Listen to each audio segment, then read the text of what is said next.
지금 김준호 형제와 박정민 형제가 군 복무 중에 있습니다. 정민이는 저 부산에서 군 복무를 하고 있고, 준호는 강원도 철원에서 군 생활을 하고 있습니다. 부산은 우리나라 남쪽 끝에 있으니까 별로 춥지도 않고 눈이 많이 오질 않습니다. 그런데 철원은 휴전선을 접하고 있는 우리나라 최북단입니다. 그러다 보니까 철원에는 겨울이면 눈이 엄청나게 많이 옵니다. 사실 저도 저 철책선에서 군 복무를 했기 때문에 제가 복무하던 그 부대에도 겨울이면 엄청나게 눈이 많이 옵니다. 지금은 군 부대 시설이 다 좋아졌기 때문에 도로도 다 잘 닦여 있기 때문에 불편함이 없습니다. 그런데 그 옛날에는 군사도로가 다 비포장 도로고 군용 차량만 다니기 때문에 일반 사병들은 다 걸어 다녔습니다. 그래서 그 당시 지금쯤이면은 저 전방부대는 매일같이 제설 작업을 나가야 했습니다. 전방에는 눈이 오면 녹지 않기 때문에 일일이 제설 작업을 해야 했습니다.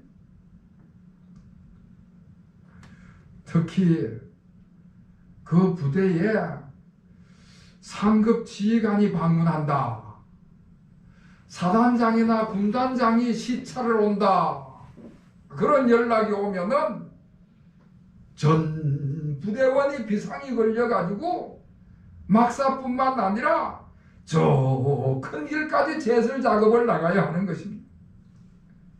길을 보수하고 땅을 고르고 하는 작업을 하는 것이지요. 그런데 여러분, 그보다 더 옛날 고대 로마 시대에는 어떻겠습니까? 고대 로마 시절에 고대 로마의 그 로마 황제가 지방을 순시하게 되면은 군인뿐만 아니라 그 지방의 주민들이 다 총동원되어서 도로를 정비하고 도로를 닦고 메우고 준비를 하는 것입니다. 골짜기를 메우고 굽은 길을 바르게 하고 산과 언덕을 낮추고 험한 길을 평탄하게 하면서 황제를 맞이할 준비를 하는 것이지. 오늘 본문 말씀에도 보면은 4절 말씀에 세례 요한이 이사야 선지자의 예언을 인용하면서 주의 길을 준비하라, 그렇게 외치고 있습니다. 너희는 주의 길을 준비하라, 그의 오실 길을 곧게 하라. 모든 골짜기가 메워지고 모든 산과 작은 산이 낮아지고 굽은 것이 곧아지고 험한 길을 평탄하게 하라, 그렇게 외치고 있습니다.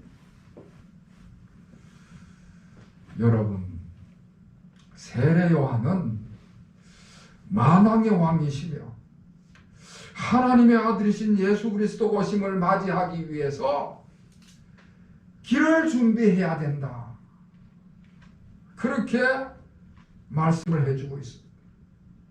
다시 말해서 우리의 마음의 길을, 예수 그리스도 메시아를 맞이하기 위해서 우리의 마음의 길을 준비하라, 가르쳐주고 있는 것입니다. 지금 우리가 구주강림절을 보내고 있습니다. 주님 오신 성탄절을 준비하고 있습니다. 그렇다면 오늘 우리는 어떤 모습으로 주님을 준비해야 되는가? 어떤 마음가짐으로 준비하고 마음의 길을 어떻게 준비해야 하는가 하는 것을 오늘 말씀을 통해서 살펴봐야 할 것입니다. 먼저 5절 말씀을 보면은 그의 오실 길을 곱게 하라, 모든 골짜기를 메워라 말씀을 하고 있습니다. 골짜기라고 하는 것은 어두운 곳이고 음산한 곳을 말합니다.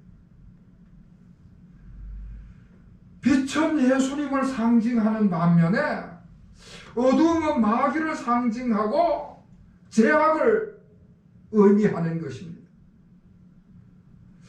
어두운 골짜기를 메워라 하는 말씀은 어두운 골짜기를 메워서 밝게 하라는 것입니다.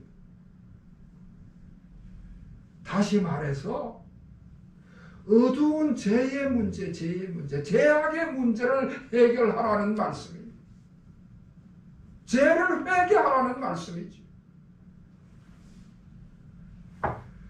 굽은 것을 곱게 하라 할 때도 그 굽은 것은 불의를 이야기하는 것입니다. 굽은 것을 곱게 하라는 것은 불의를 바로 세워라, 불의를 정의로 바꿔라 하는 말씀입니다. 그러니까 다시 정리를 하면은 어두움을 밝게 하고 굽은 것을 곱게 한다라는 것은 죄의 문제를 해결해야 된다. 우리 주님 오시는 길을, 마음의 길을 준비하는 자는 죄의 문제를 해결해야 된다. 죄를 회개해야 된다 하는 말씀이죠. 그래서 세례 요한은 예수님의 오심을 준비를 하면서 저 요단강으로 나가서 그 백성들을 불러 그 백성의 죄를 회개하는 회개의 세례를 베풀었습니다. 여러분, 그릇이 더러우면은 새로운 음식을 담을 수가 없습니다. 새 것을 담으려면은 그 더러운 것을 깨끗이 해야 되는 것입니다. 마찬가지로 하나님의 아들 예수 그리스도를 영접하려면 더러운 내 마음을 깨끗게 하라. 죄로 더러워진 마음을 회개함으로 씻어내야 된다는 말씀이지. 구약 성경에 보면은 멸망을 예고한 두 도시 이야기가 나옵니다. 하나는 소돔 고모라 성이고 또 하나는 저 니느웨 성이었습니다. 소돔 고모라 성은 롯을 통해서 하나님의 경고의 메시지를 받았고, 니느웨 성은 요나 선지자를 보내서 하나님이 경고의 메시지를 전달을 했습니다. 그런데 두 도시 중에 소돔 고모라 성은 멸망을 당했는데 니느웨 성은 구원을 받았습니다. 멸망한 성과 구원받은 성의 딱 한 가지 차이점은 회개를 했느냐 안 했느냐의 문제인 것입니다. 소돔 고모라 성은 롯을 통하여 하나님의 경고의 메시지를 받았을 때에 그 메시지를 받아들이질 않아요. 거부했습니다. 회개하지를 않았습니다. 결국은 멸망을 당했지요. 그런데 니느웨 성은 요나 선지자를 통하여 하나님의 경고의 메시지를 들었을 때에 왕으로부터 온 백성이 잿더미 위에 앉아서 옷을 찢으며 회개를 부르짖었습니다. 여러분, 하나님의 진노의 심판은 죄에 대한 것이 아닙니다. 물론 죄로 말미암아 멸망을 당하는데, 그러나 세상에 죄인 아닌 사람이 어디 있겠습니까? 모두가 다 죄인이지요. 그런데 회개한 죄인이 있고 회개하지 아니한 죄인이 있는 것입니다. 하나님의 진노의 심판은 바로 이 회개하지 않은 죄, 회개하지 않은 죄인에 대한 심판인 것을 이야기하는 것입니다. 회개하지 않으면, 죄의 문제가 해결되지 않으면 하나님의 진노의 심판을 면할 수가 없는 것입니다. 우리나라에는 아직 사형제도가 존재는 하지만은 실제로 사형을 집행하지는 않습니다. 1997년 이후로 사형이 집행되지 않았으니까 사실상 사형 폐지 국가나 마찬가지입니다. 특히 우리 기독교에서 아주 강력하게 이 사형제도 폐지를 주장을 합니다. 하나님이 주신 생명, 인간의 존엄과 가치에 거는 이 생명권, 이 생명권을 인간이 함부로 박탈해서는 안 된다 하는 것이지. 그리고 또 중요한 것이 하나가, 형벌은 벌을 주는 데 목적이 있는 것이 아니라 교화시키는 데 목적이 있다. 그걸 기독교에서 호소를 하는 것입니다. 오래된 이야기입니다마는 옛날에 도끼살인마로 유명한 고재봉이라는 사형수가 있었습니다. 아주 제가 어릴 때 있었던 이야기인데, 고재봉 그러면 아직도 도끼살인마로 유명한 범죄자지. 이 사람이 어느 한 가정에 들어가서 그 한 가족 6명을 도끼로 무참하게 살해를 했습니다. 사형수가 됐지. 그런데 그가 사형을 당했는데 사형장에서 찬송가 279장 인애하신 구세주여 내가 비오니 죄인노라 하실 때에 날 부르소서, 그 찬송을 부르면서 사형장의 이슬로 살았었습니다.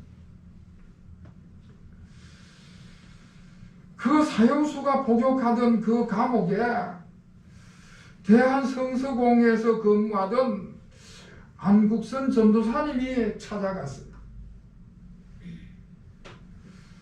요한복음 3장 16절 하나님이 세상을 이처럼 사랑하사 독생자를 주셨으니 이를 믿는 자는 멸망치 않고 구원을 받으리라 하는 말씀을 펼쳐놓고 무던히 복음을 전했습니다.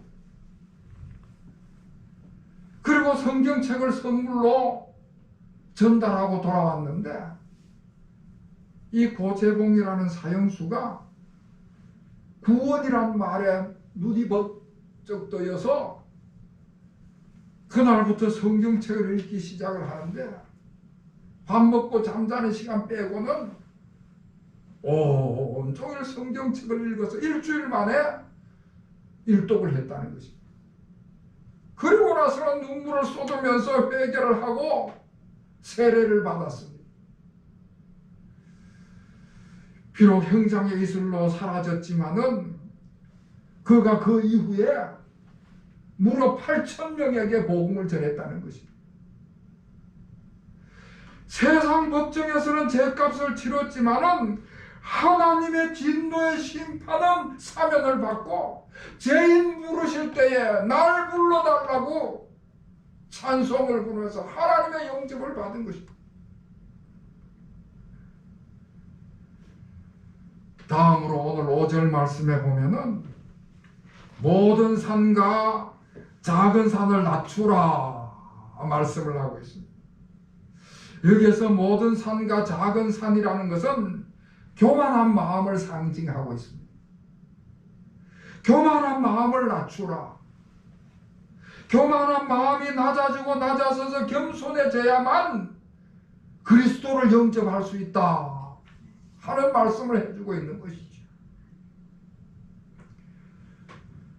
저 동방의 박사들이 그 동방에서 큰 별을 보고 메시아를 만나고자 산을 넘고 물을 건너 예루살렘까지 이르렀습니다. 그런데 예루살렘에 도착하고 보니까 그 크고 밝은 별이 사라진 거예요. 그래서 그들이 어디로 찾아가는가 하면은 그 예루살렘 성에서 가장 화려하고 가장 큰 헤롯 궁전으로 들어가게 됩니다. 그런데 그곳에서 메시아를 만날 수가 없었어요. 낮고 천한 말구유를 찾았을 때 비로소 그곳에서 메시아를 만나서 경배를 하게 되는 것입니다. 사랑하는 성도 여러분, 우리 예수님은요, 겸손한 자를 가까이 하시고 교만한 자를 멀리 하신다 말씀을 하고 있습니다. 우리가 성경을 읽어보면은 교만한 자를 꺾으시는 하나님의 역사를 너무나도 많이 볼 수가 있습니다. 예레미야서 49장 16절 말씀에 내 마음의 교만이 너를 속였도다. 내가 독수리같이 보금자리를 높이 지었을지라도 내가 거기서 너를 끌어내리리라 말씀을 하고 있습니다. 그러니까 좀 높아졌다고, 좀 많이 가졌다고, 남다른 지식이나 기술을 가졌다고, 높은 지위에 올랐다고 교만해졌다가는, 그래서 하나님을 무시하고 가볍게 여겼다가는 꼼짝없이 하나님의 진노의 심판을 받을 것이라는 것이지. 그래서 고린도전서 10장 21절 말씀에 그런즉 선줄로 생각하는 자는 넘어질까 조심하라 말씀을 하고 있습니다. 마귀는 인간의 교만을 부추겨서 죄를 짓게 만드는 것입니다. 아담과 하와에게도 마귀가 유혹을 할 때 하나님이 먹지 말라 하신 과일을 먹는 날에는 너희 눈이 밝아지고 하나님같이 높아지리라. 그 말에 기가 솔깃해가지고 선악과를 따먹고 마는 것이죠. 자 그러면은 내가 교만하지 않고 내가 겸손하다는 것을 어떻게 알 수 있는가?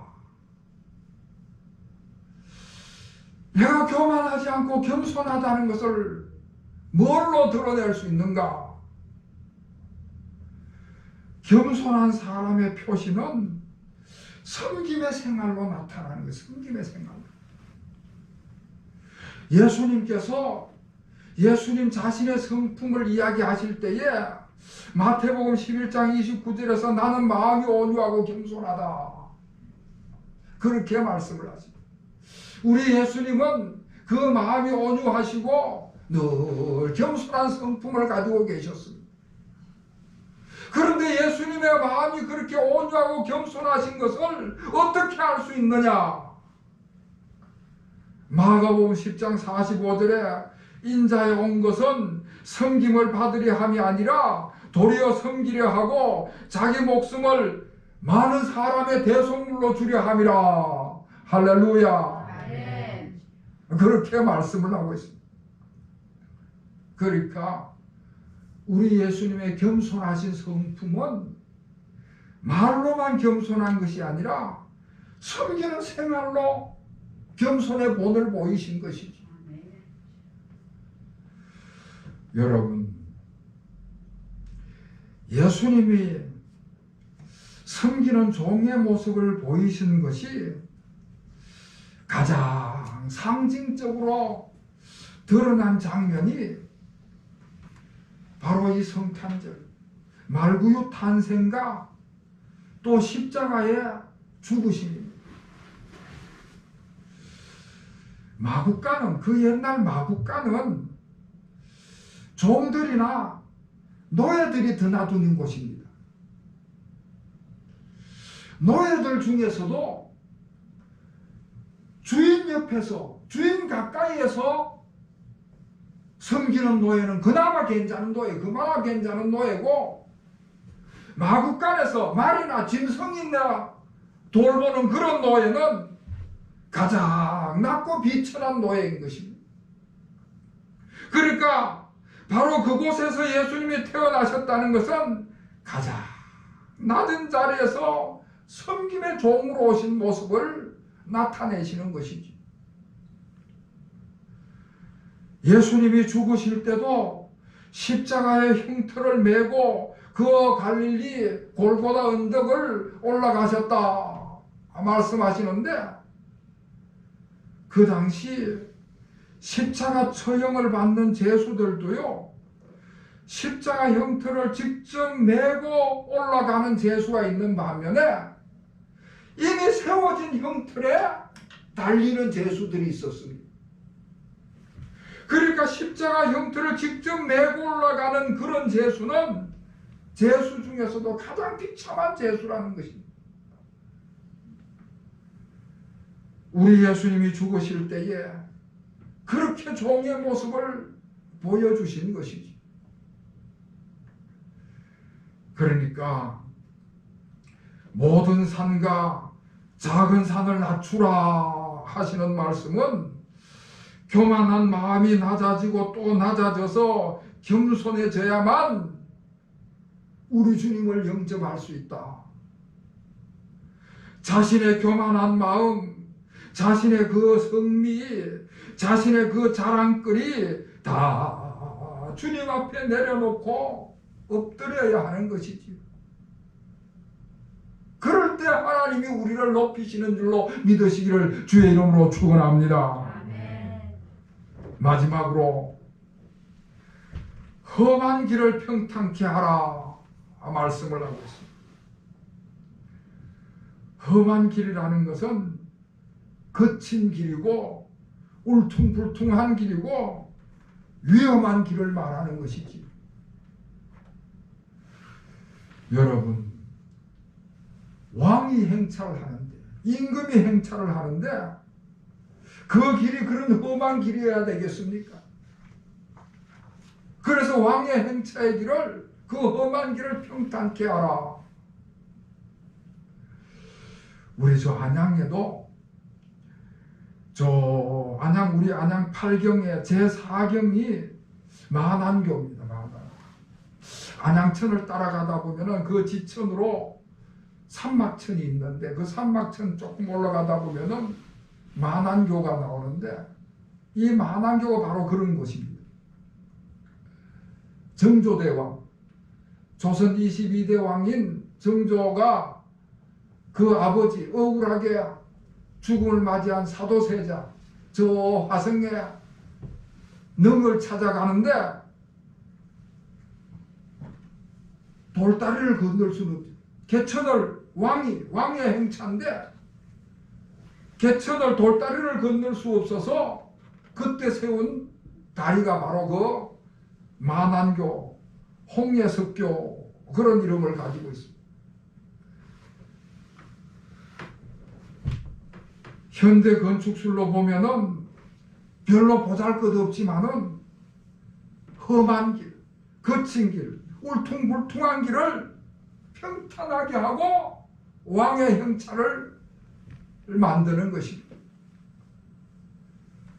다시 말해서 우리 마음의 험한 길, 우리 마음의 분노가 우리 마음이 분노로 가득 차고 우리 마음이 미움과 시기로 뒤틀리고 우리 마음이 원망과 원한으로 사나워진 상태로는 메시아를 영접할 수 없다 하는 말씀이죠.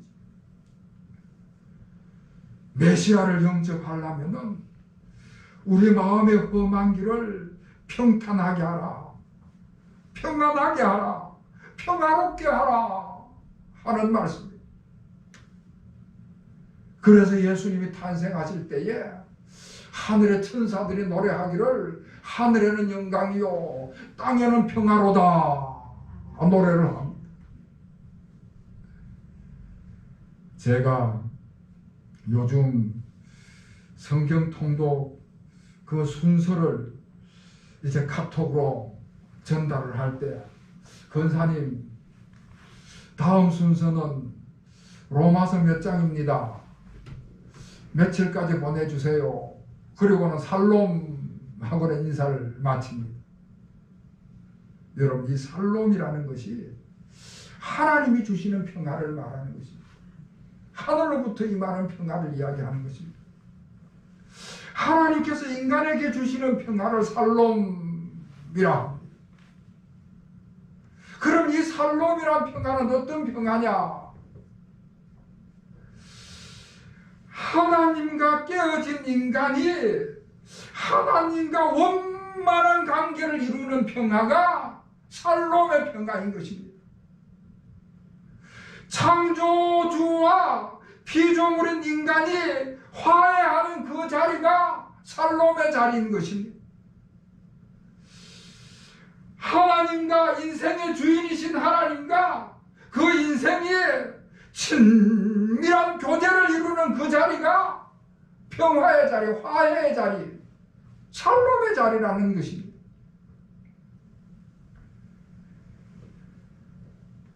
그래서 하나님의 평화가 임하면은 자연히 우리 마음에도 평화가 찾아오고 이 땅에도 평화가 찾아오는 것이지. 가정에서도 먼저 온 가족이 하나님 앞에 바로 서면은 하나님으로부터 임하는 평화가 그 가정으로 임하실 줄로 믿으시기를 바랍니다. 교회도 마찬가지입니다. 우리 교인들이 인간적인 화해를 먼저 하는 것이 아니라 하나님과 앞에 바로 서게 되면은 하나님의 평화가 교회를 다스리는 것입니다. 이 땅의 평화도 인간이 하나님 앞에 올바르고 서고 그리고 하나님의 평화를 찾을 때에 진정한 이 땅의 평화가 임하는 줄로 믿으시기를 바랍니다. 아멘. 사랑하는 성도 여러분, 우리 주님이 오시는 길을 준비하는 기간입니다. 먼저 어두운 골짜기를 메우듯이 어둠의 세력인 죄악을 씹는 회개의 길을 여시는 여러분이 되시기를 바랍니다. 혹이라도 높아진 교만한 마음이 있다면 다 주님 앞에 내려놓고 낮은 자리에서 겸손히 주님의 섬기는 길을 여시길 바라고요. 무엇보다도 험악한 마음, 미움과 시기와 분노의 마음이 있다면 우리 주님과의 교제를 통하여서 화평케 되는 살롬의 평화가 이루어지는 여러분이 되시기를 바랍니다. 그래서 이 성탄의 계절에 우리 주님을 영접하시는 우리 모든 교우들이 되시기를 다시 한번 주의 이름으로 축원합니다. 아멘. 기도하겠습니다. 하나님 아버지, 저희들에게 이 성탄의 계절에 우리 주님 오시는 길을 준비하게 하시니 감사를 드립니다. 골짜기같이 어둡고 산과같이 교만하고 온갖 미움과 갈등으로 험악해진 마음의 길을 새롭게 하여 주시옵소서. 다시 한번 씻어내고 닦아내고 낮은 마음으로 겸손하게 하여 주시옵소서. 그래서 이제는 우리 주님께서 메시아로 오심을 환영하며 기쁨으로 다 맞이하는 우리 모든 성도들 되게 하여 주시옵소서. 예수 그리스도의 이름으로 간절히 기도하옵나이다. 아멘.